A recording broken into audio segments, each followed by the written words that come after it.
The following is a production of DallasCowboys.com and the Dallas Cowboys Football Club. How about them Cowboys? Yeah! Go Cowboys! This is Girls Talk, Boys Talk, presented by Invisalign, trusted by over 500 NFL players for their winning smiles. And broadcasting live from Dallas Cowboys World Headquarters at the Star. Now, your host, Nicole Hutchison. Hello, Cowboys Nation. It is Victory Monday here at the Star. Welcome to Girls Talk, Boys Talk, presented by Invisalign here in the SWBC studio. I'm Nicole Hutchison alongside Aisha Morrison, Jess Navarez, and Christy Scales. Like I said, Victory Monday here. Hold on, I feel like there's some sleepy people here that did so. not No. hear you. They didn't hear you. No Specifically, somebody on Twitter didn't hear you. Absolutely. No, there's no Wake one. up! That was for you. That was for you. No one's sleepy. Aisha just said she was sleepy before we started. That's because of the cookies. You got that. Well, I think y'all it's saying. in order for it. Now y'all telling my business. No! I ain't say nothing. Okay. I ain't say nothing. Them cookies are sweet. They're from from the team plane, so they are official. Yeah. American Airlines, official airline of the Cowboys. The So cookies were thank sweet. you, Val and Sarah. Shout out and to them. Every Tanya and Victory everybody Monday. from the Christy brings after us a road game. Yeah. Yeah, So after good. a road game, tradition. if they win, Christy brings us cookies, and they are delicious. Yeah, because Absolutely. people would be And her. surprised to know that on our NFL team charter for the Cowboys, we get milk and cookies. The cookies are sweet, just like the win on Sunday. The Cowboys, That was a good one. take probably down my favorite the one. Carolina Panthers 30-14. They are now 6-8 in the season. Let me just get y'all's overall thoughts from the game. Big takeaways. Christy, I'll start with you. Defense just dominated. And actually, the Cowboys dominated both sides of the line of scrimmage in terms of with the run game, over 200 rushing yards. Rico continuing to run so hard. Young, undrafted guys stepping up and shining in their opportunities. So it was really a complete effort. And Cowboy takeover there at Bank of America Stadium. So great to see all the blue and silver. And it was a very happy ride home, including the cookies. Oh, we love that. We love a happy ride home with cookies. Yeah, it was good. It was really fun to watch.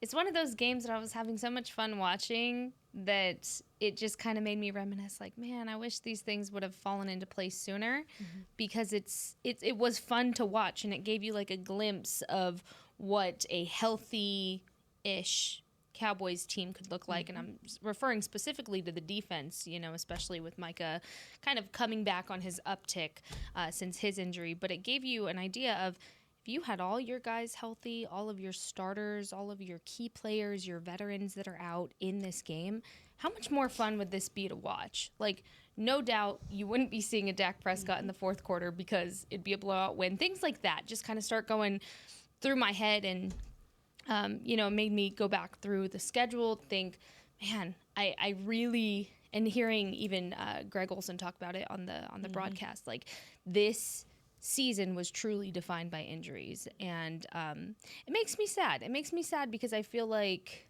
we've been so down and out about, in the week to week of it, of, oh, this is going wrong and this is frustrating and they're losing. Like, me personally, I can say I lost sight of how many injuries stacked up and just nonstop throughout this season. And it makes me sad for the guys that are out. Obviously, we'll get into that, but it makes me sad for what this season could have been, because there could be a lot of faces that we don't see return next year. Yeah, for me, it was, I had a sprinkle of those feelings. You kind of start looking at specifically the defense. Mike Zimmer has made lemonade out of some water and some sugar, sister. I'm serious. Like, some of the things he's been able to do with the defense, and to Jess's point, you are starting to get a little feel of, what this defense could have looked like. And then you're just seeing guys kind of just come into their own with the system and how it works and stuff. But the defense was just, to Christy's point about them being dominant, 4 passes defended, 2 interceptions, 2 forced fumbles, 2 fumbles recovered, 6 sacks on the day. Goodness gracious. The sack yards, 44 yards just off of the sacks alone. 10 hurries. Yes, it was insane. Just the amount of pressure that they were able to get consistently. I was surprised just because I understand that Carolina has some issues on their offensive line, but they are not like some just terrible offensive line. And Dallas's defense was able to dominate. The coverage on the back end was great as well. And then on the other offensive side of the ball, the red zone efficiency, 75% on the red zone, 3 out of 4 trips down there, you scored. That's the difference maker. And to your point, Jess, they are figuring out things in the run game. They are figuring out things and as a defense, and it is bittersweet. But there are things to look forward to going into next year. And I'm not about to just sit here and be sad. We've been sad all season. I'm exhausted with being sad. You're tired of being sad. I'm tired of being sad. Mine was that it was just finally you're getting consistency on taking advantage of your opportunities. Yes. I mean, because you saw it against the Bengals. Granted, it didn't come out with the win, but you saw it on Sunday against the Panthers, and I had to set it on Cowboys flashback because I remember when Cooper Rush said that the theme of last week's game was missed opportunities. I renamed it. Oh, God. Checkmate. Want to know why? Why? I'll tell you why. Because first 2 possessions for the Cowboys, obviously not able to move the ball a little bit, but then the third possession, they're able to score, but that's because their defense, of course, holding Carolina to a 3-and-out and also a turnover on their first drive. Then you talk about just the end of the first half alone, 1-play drive for the Carolina Panthers, obviously answering back and scoring a touchdown to end the half. And then this defense, Oso Odighizuwa, comes out first play of the second half and gets the forced fumble. So you're seeing everybody work hand in hand, and that's something that I wanted to see a little bit more of consistency of. So it was good to see that a lot yesterday. Yeah, can I tell you something funny that happened there at the end of the first half when there's the Cooper Rush fumble and then Carolina the next play? I mean, within 16 seconds, you go from a 10-0 lead. You're about to make it 17-0, and now it's 10-7. And one of the players who shall remain nameless, because we're not really supposed to talk during the game, but kind of saunters up to me and whispers in my ear after this 83-yard play, and now it's 10-7, and the mojo has switched.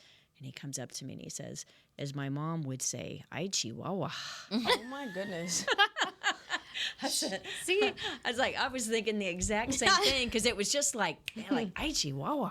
Yeah. And anyway, but then I think the biggest play of the game, and Oso Odighizuwa and Aisha, I think he's probably who you were talking about when you talk about players within the system and kind of coming into it.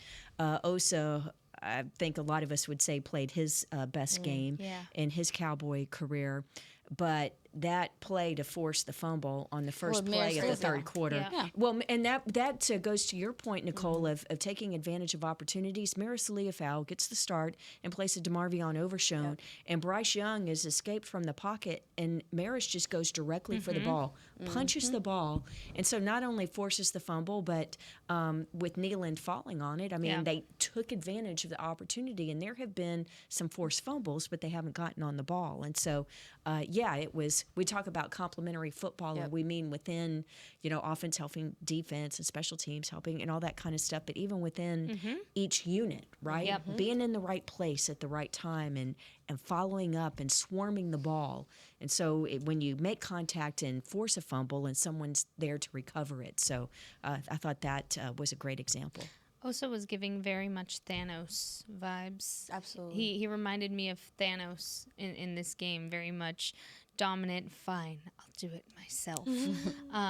And for Osa, I'm really excited to see him have the moments, or I guess the attention that he has deserved, because he's been a very silent uphill player who has been doing a lot, just really gone unnoticed until recently. So I'm just want to give flowers to Osa as well, because to see the confidence even within him at some of the events that I've been working, and he does like meet and greets with some of the fans. Yeah. It's really cool to see the fans, and this sounds so dumb to say, but know how to say his name, because he's making himself a name to be known. So when people are like, "Oh, Oso Odighizuwa," and on the outside, if you're not a big name guy and you have a hard name to pronounce, guys are like, "Oh, that's Osa," whatever his last name is.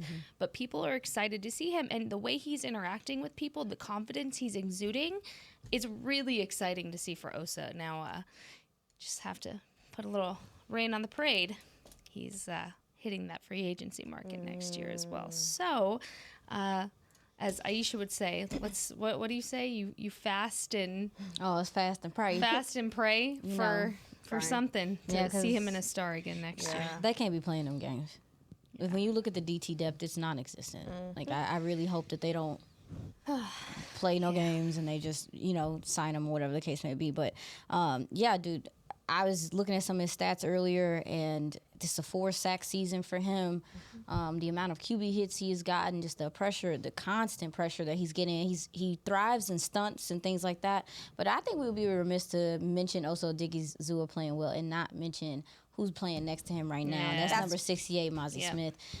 58, Mozzie Smith. The difference between Barnacles, there's a difference, when you have a guy that can hold up the middle, that is doing their job. And the better that Mozzie plays, the better and the more that it helps also Odigizua. And with Micah Parsons, I'm sure they obliged, the edges obliged, there being some interior pressure. When you look at some of the best quarterbacks in the NFL, they're good, but that one of those places that people struggle with, especially those mobile quarterbacks, is that interior pressure. You got a guy that can bring that pressure. Like I said, I just hope that they maybe just continue to build on what you have with him. He's another guy that you drafted and developed like you love to do. He's developed into a good 3-tech in the NFL.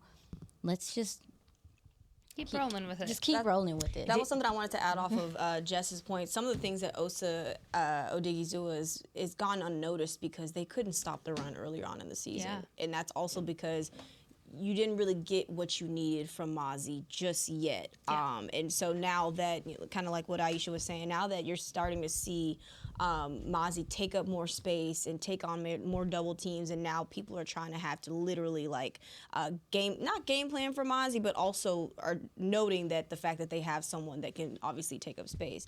I think that's allowed Mike Zimmer to now do a little bit more with Osa. You're starting to see how they lined up Osa on the outside, having Micah Parsons inside. Yeah, that was great. You're able to get different looks with this defensive line, and I think that's something that also noted as well. Yeah.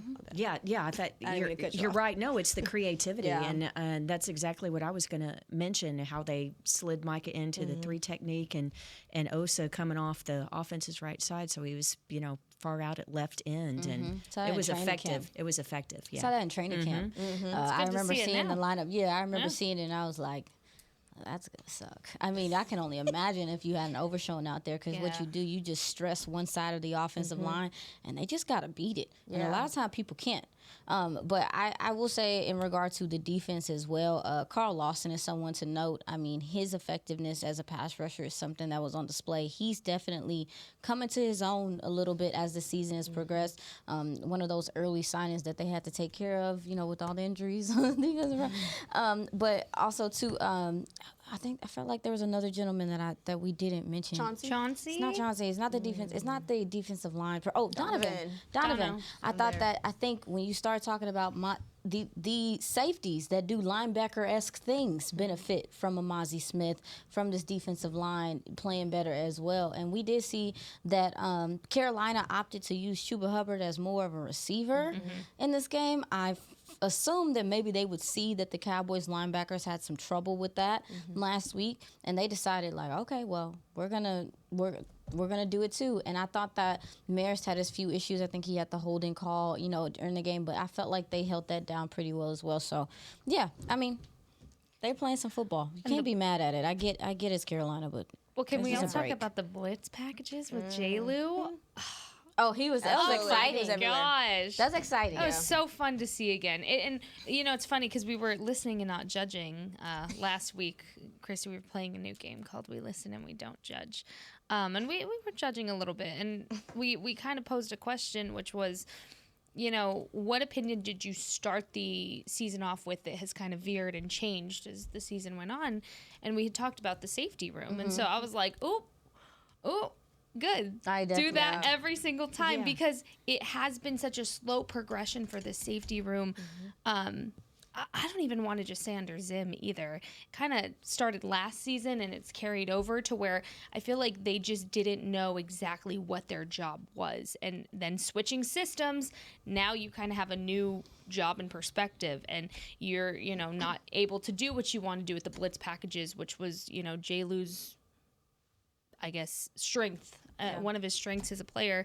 But now it all trickles back into that interior line in the trenches. When everything in the trenches is getting done, everybody else can just focus on their jobs. And I think this was finally the game that you saw it all, kind of a well-cogged, oiled machine, everything working together simultaneously, like to Christy's point, where you're playing your game, you're doing your job, which sounds easy, but when you have guys that are new or just learning and developing as the year goes on, it slows down that process. So glad to see that the process is paying off. Yeah, the process is also paying off for Rico Dowdle. Oh, how about him? Don't you dawdle that. His third straight game with over 100 rushing yards. The first undrafted player since 2014 to do so. Yeah.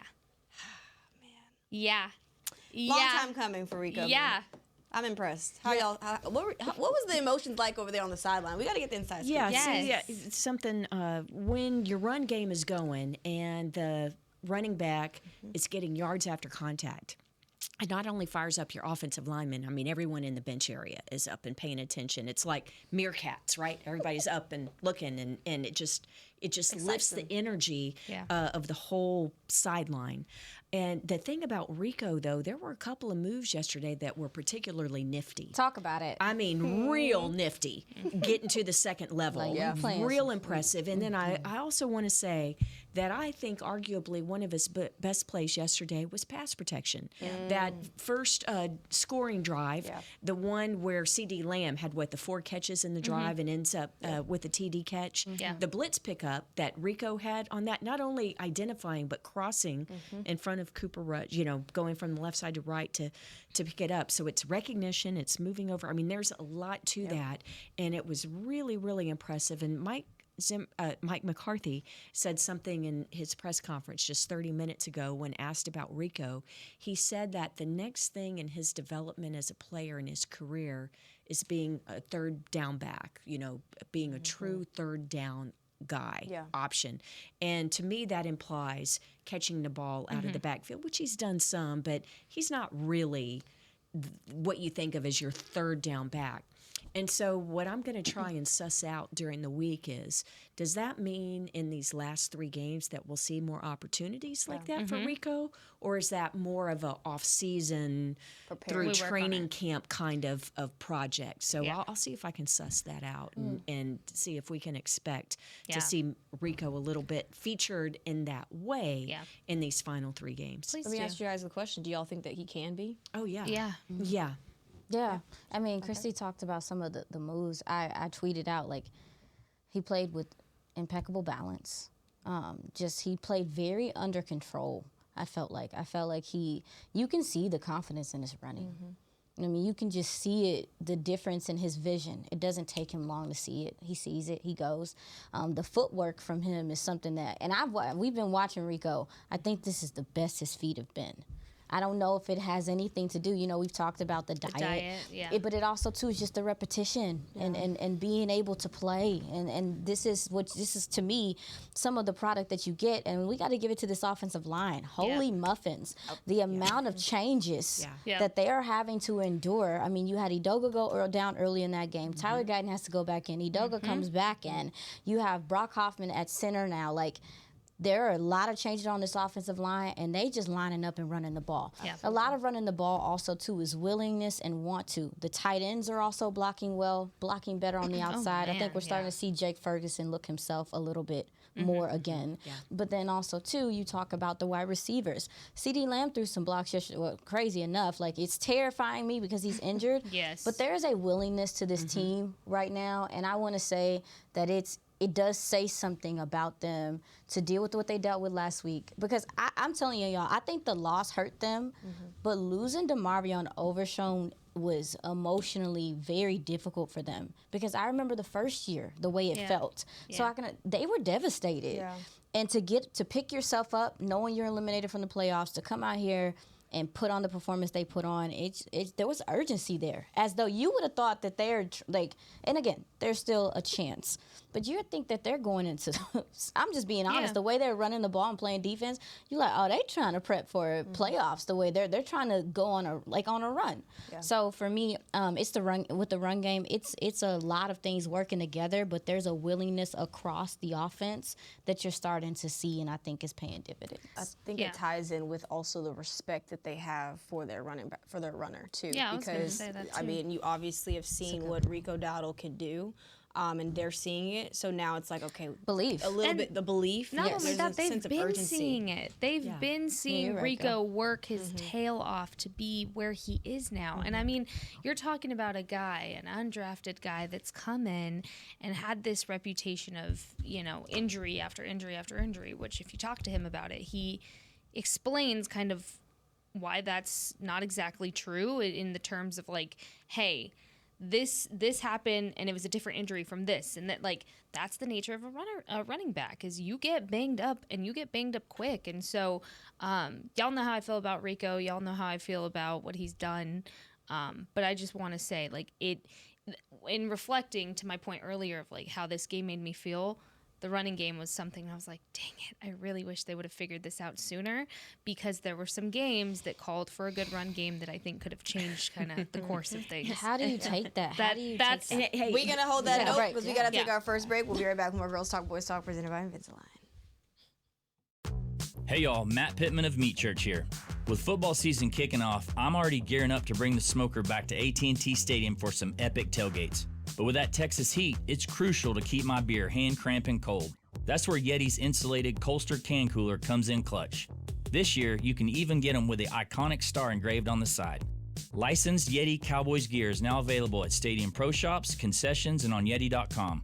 Check it out today. Yeti, official cooler and drinkware of the Dallas Cowboys. Discover Aiden, the official luggage partner of the Dallas Cowboys and Dallas Cowboys cheerleaders. Known for top-tier engineering and craftsmanship, Aiden offers more than just bags. Originating from Australia and designed in New York, it merges fashion, design, and culture. Used by Dallas Cowboys players, staff, and the entire organization, Aiden provides style and functionality for all travelers. Visit AidenTheBrand.com and use code AidenXCowboys for 25% off your purchase. Travel like your favorite stars with Aiden. When you're on the field, you know what it takes to lead your team and play with confidence. But that confidence shouldn't just stop at game time. It should follow you off the field, too.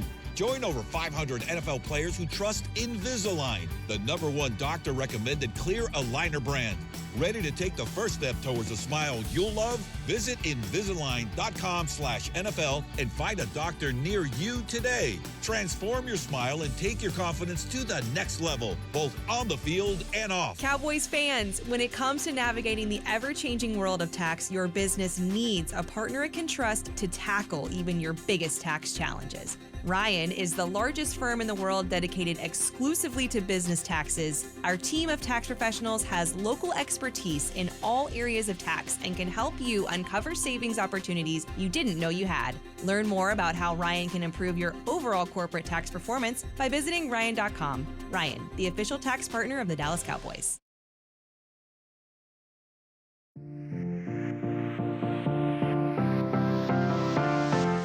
Electrifying event of the holiday season is here. Cowboys Christmas Extravaganza, powered by Reliant, is back at the Star in Frisco.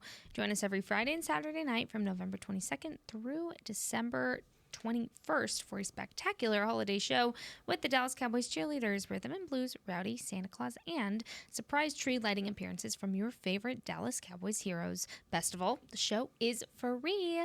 For details, visit thestardistrict.com and don't miss out on the holiday magic. Did you say it was tree lighting? Tree lighting, yeah. You know who lit it up on Sunday? Oh, Lord.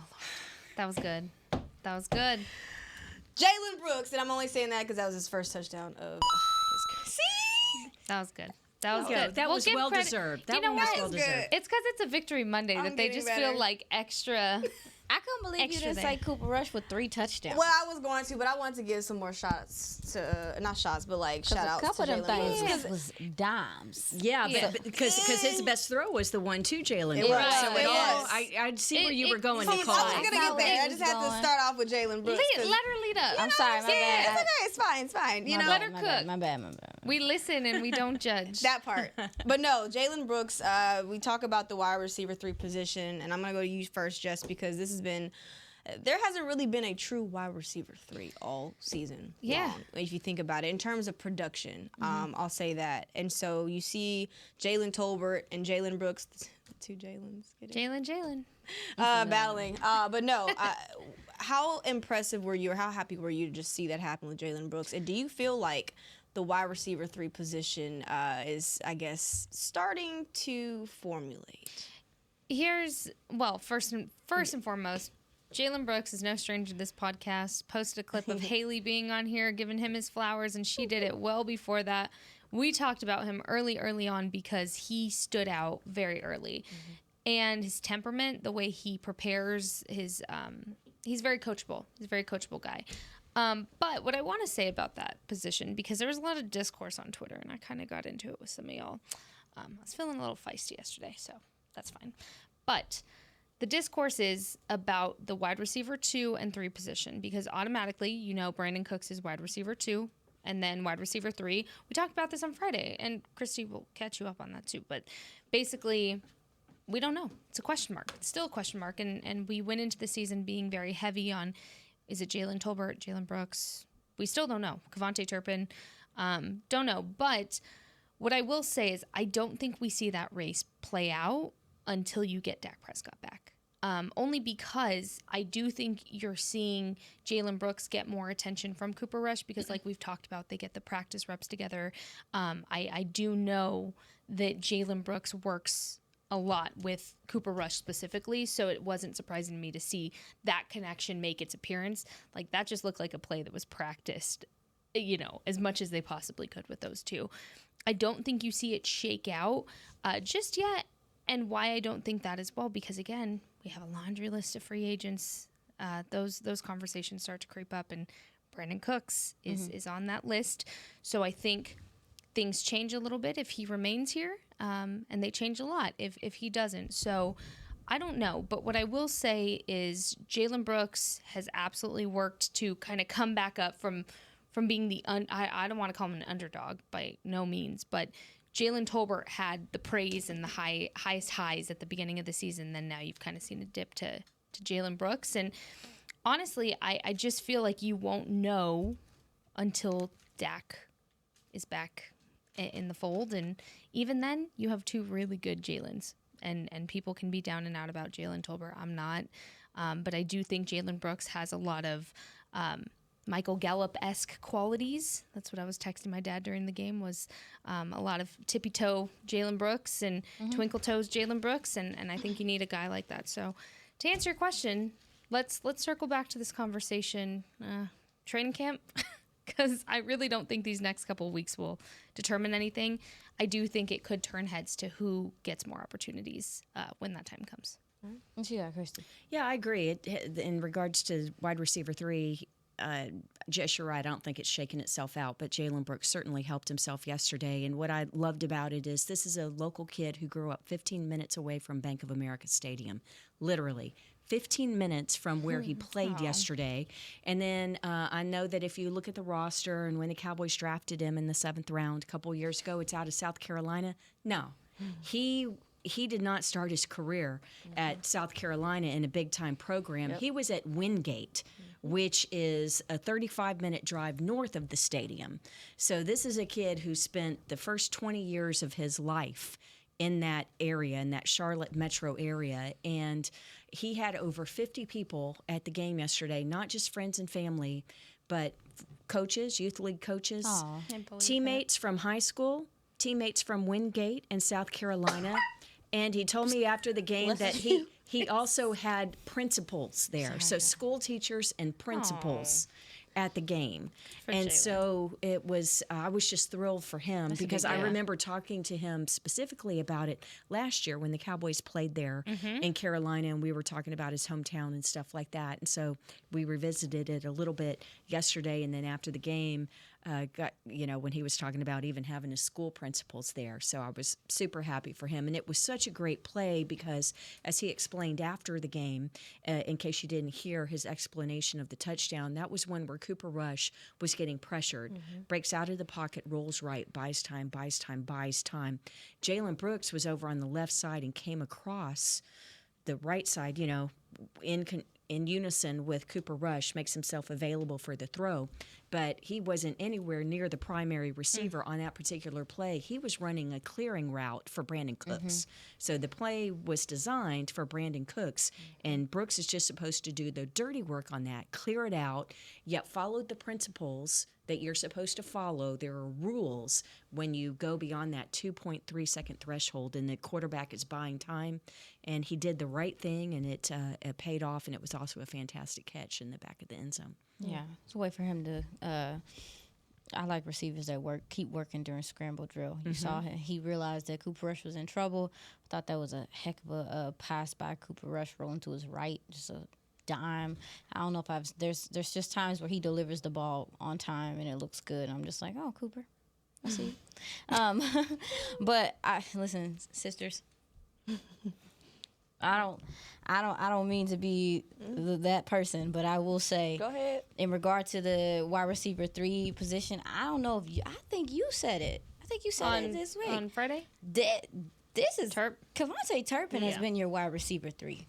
I don't have a nice way to say it. Listen to me. I'm a Jaylen Tolbert stan.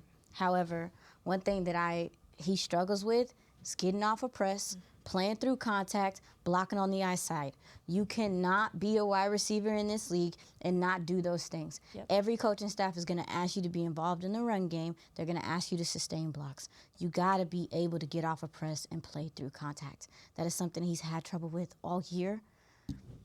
And the thing is that Jaylen Tolbert is not a super fast guy. So the separation he's getting is minimal because people are smothering him. That's something he has to work through. And of course, hopefully he works through it and he comes back next year. But it's going to be a pivotal offseason for him to either get stronger or figure out, and I don't think he doesn't have the want to. I don't think that about him because I saw him on special teams. I know how he plays on special teams. It's just something that I'm looking for from him. And with Jaylen Brooks, it's just he's weird because he has times where he makes these big plays in games like we won't see him. And I like that about him. I think that that's a quality, to be cold, to not touch the ball, but to make some of these. You mentioned Michael Gallup-esque. Yeah, he does have good sideline awareness and foot awareness and stuff like that. But for me, these two guys have, personally, I felt like they've had opportunities to take this by the reins, especially with Brandon Cooks being out. And neither one of them did it consistently. Jaylen Tolbert had quite a few. I mean, you do wide receiver 3 in this league, you playing. Yeah. You playing. You playing a lot of snaps. So you can't be a liability. If you're going to be out there, you have to be a guy that threatens the defense. So I was happy that they were able to find some confidence and success. Yeah. But I also want them to be more consistent as players. Jaylen Brooks, 1 target, 1 reception, Woo. 1 touchdown. That's Can we him. talk about it? Period. That's what he does. That's what he does. Throw it to him 20 times and we'll set an NFL record for scoring. Let's talk worry about about that. Do something. But yeah, good for them to have a good day. All right, we got to take our second break. We have a short show. Unfortunately, we'll be back to wrap things up here on Girls Talk, Boys Talk up next. When you're on the field, you know what it takes to lead your team and play with confidence. But that confidence shouldn't just stop at game time. It should follow you off the field, too. Join over 500 NFL players who trust Invisalign, the #1 doctor-recommended clear aligner brand. Ready to take the first step towards a smile you'll love? Visit Invisalign.com/NFL and find a doctor near you today. Transform your smile and take your confidence to the next level, both on the field and off. Cowboys fans, when it comes to navigating the ever-changing world of tax, your business needs a partner it can trust to tackle even your biggest tax challenges. Ryan is the largest firm in the world dedicated exclusively to business taxes. Our team of tax professionals has local experts expertise in all areas of tax and can help you uncover savings opportunities you didn't know you had. Learn more about how Ryan can improve your overall corporate tax performance by visiting Ryan.com. Ryan, the official tax partner of the Dallas Cowboys. Hey y'all, Matt Pittman of Meat Church here.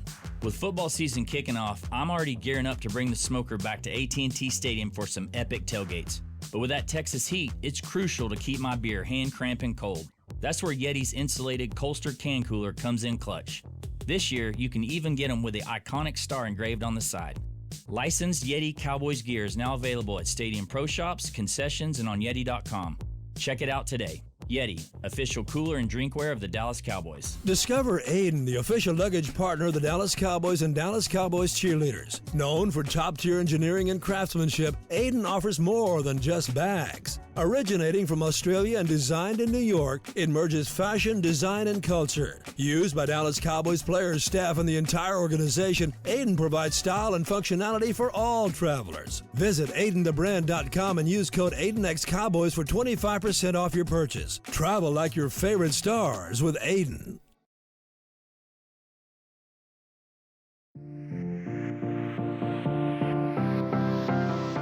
Capture a frame-worthy family holiday photo with Santa at the Star, presented by Monument Realty.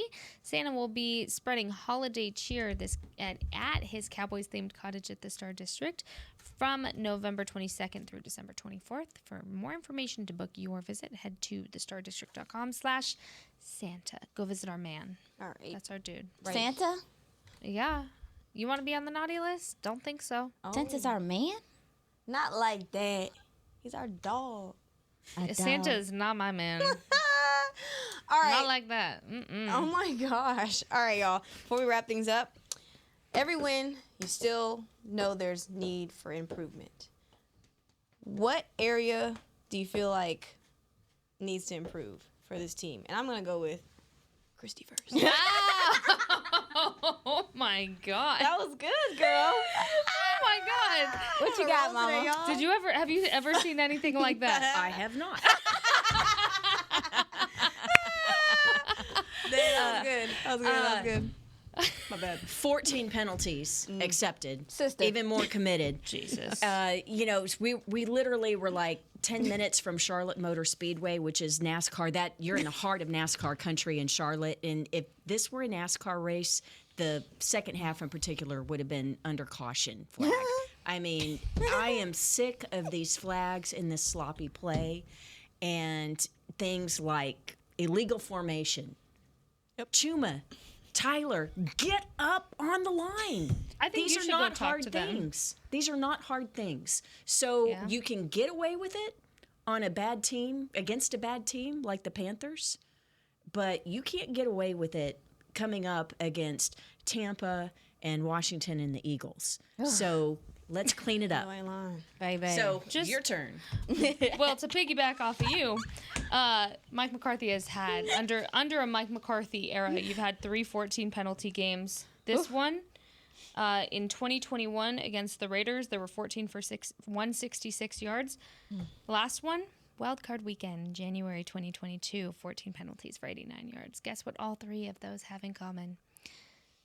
Well, I guess 2 of them. What? You lost. So, had this been a better Carolina team, could have bitten you in the butt. So, to piggyback off of you, penalties.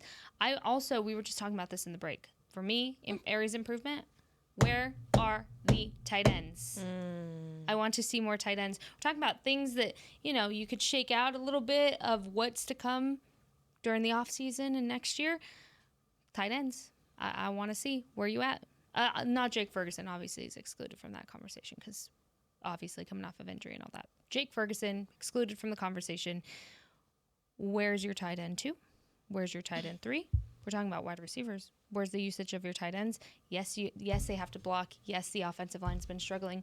Time to get them involved in the receiving game. You open up the run to open up the receiving game. Let's see it. What you got? I mean, Your turn. I can't do it. I'm not You better coordinated. do it. You better do it background. Oh, my shoulders messed up. I Oh can't. my gosh. Oh my God. Yes. Yeah. You have Go 2 ahead. shoulders. No, seriously. In regards to the penalties, I thought that Greg Olsen, I love hearing him talk football. He pointed out Yeah. that Carolina was going to hurry up and the amount of miscommunications and things like that on the defense. So that's a communication thing. But I also will say, I hate to tell you guys, it's about that time. It's about the end of the season. There's bonuses, incentives. There's a lot of stuff in play. So I think there are also too some of this antsiness and stuff is also too people feeling away and doing and they're excited and I get that, but Clean it up. do what you need to do. No, I mean there was just way too many penalties to be trying to deal with, and pre-snap ones too, drive killers too, Annoying ones. They could have scored more. They could have scored more if they didn't have some of the penalties that they had. So for me, it is communication and playing under control. Get your antsy. Got it. Especially Micah. I think Micah had 2 penalties yesterday. What are you doing? Yeah. What are you doing? Nobody can beat you off the line. What are you in the neutral zone? Yeah, those are the things that you can But I will control, say- just like the illegal formation. You can absolutely. control the pre-snap. Was there, Christy, very quickly, Christy, too many players weren't lined up in the right place, though.